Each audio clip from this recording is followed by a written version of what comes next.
I've been following the Oscar Pistorius trial for some days now. The sobering and tragic tale of a world-renowned icon who admittedly shot his girlfriend Riva Steenkamp. Now, I'm definitely not going to make a judgment call here whether Oscar is guilty or not. That's not the purpose of our chat today. Like yourself, I've been asking myself, how could this have happened? But then an even more disturbing thought entered my mind. Could this have happened to me? What makes me so different? What would have happened if I were in the same situation? And then an even more disturbing thought entered my mind.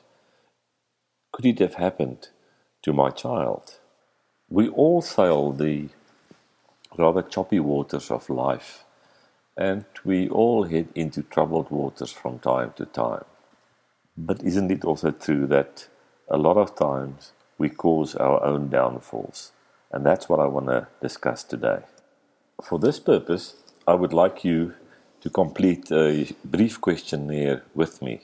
So I suggest you pause this little video right here and get hold of a pen and a piece of paper. So see you just now. Okay, welcome back. First of all, I want to discuss the scale that we will use to measure our responses. We'll use this so-called 7-point scale. The lowest score being 1, that is when we feel that the statement being made is absolutely not true.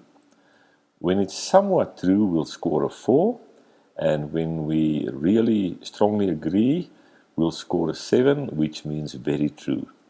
So on the left-hand side of 4, it will vary between not true to somewhat true, and on the right-hand side of the 4, it would vary from somewhat true to very true. Okay, what you're going to do next is to write down the numbers 1 to 7 below each other on your piece of paper. That's going to be your scoring sheet. Let's look next at these 7 questions. First question. My first impressions are always right. How do you feel about this question? Not true, that means you'll score 1. Somewhat true, you'll score a 4. Sort of slightly better than somewhat true, you'll score a 5 to a 6. And if it's very true, you'll score a 7. Got that? Okay, so score yourself on your scoring sheet for question 1. Number between 1 and 7. Let's now move on to question number 2, and here it is. Question 2 says, I don't care to know what other people really think of me. How do you feel about that one? Again, if you look at the 7-point scale, if it's somewhat true, you'll score a 4. If it's less true than that, you'll score lower. If it's more true than that, you'll score higher. Let's move to question number 3. It says, once I've made up my mind, other people can seldom change my opinion. Again, write down your score ranging between 1 and 7 on this one. Question number 4. I am fully in control of my own fate. Again, write down your score on that one. Now question number 5. I never regret my decisions. Okay, so score yourself on that one. The next question 6. It says, I'm a completely rational person. Now how do you feel about that one? Not true, then it's a 1. Very true, then it's a 7. Or anything in between, depending on how you feel about that one. Right, so now we have reached question number 7, which says, I'm very confident of my judgments.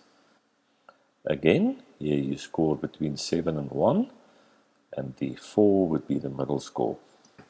Well done, we've completed our scorecard. The only remaining thing is to get our score, and this is very simple. You just look at your scorecards. And here is one thing to add to that. Everywhere where you scored either a 6 or a 7, you have to add 1 point to your scorecard. So say, for example, in question 3 you scored a 7. The actual score for that question would then be 8. Or say for question 6 you scored a 6, you should add a plus 1, so it's a 7. Okay, so look at your scorecard. Everywhere there's a 6 or a 7, add plus 1. And then just simply total the scores. I suggest you pause here and you do that. Well done, you've got your total score. Let's quickly look at that. That score should vary between 7, which is the lowest it can be, and 56, which is the maximum. On this scale, the higher you score, the more prone you are to self-deception. And if you've got a very low score, you're obviously less self-deceptive. Although this is not a linear scale, round about 28 is the watershed mark. If you score higher than that, you should be paying attention towards your tendency to be self-deceptive. What is self-deception, you may well ask? Well, in simple words, it's lying to yourself. As absurd as it sounds, that's exactly what we do, and lots of the time. We tell ourselves little untruths in order to feel better, or feel more attractive, or look more truthful to other people. And this is not always a good idea. Research shows that self-deception is the first step towards outright lying and to cover up the truth. So what does this say? The little test that we just completed is a fairly scientific way of measuring whether we are actually prone or inclined to telling white lies and eventually real lies. And as we know, lying is not a good idea. It leads to all kinds of complications and troubled relationships.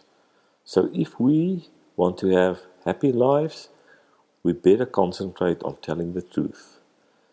And we should help our children to tell the truth and embed in them the value of telling the truth as the best and simplest way of facing life.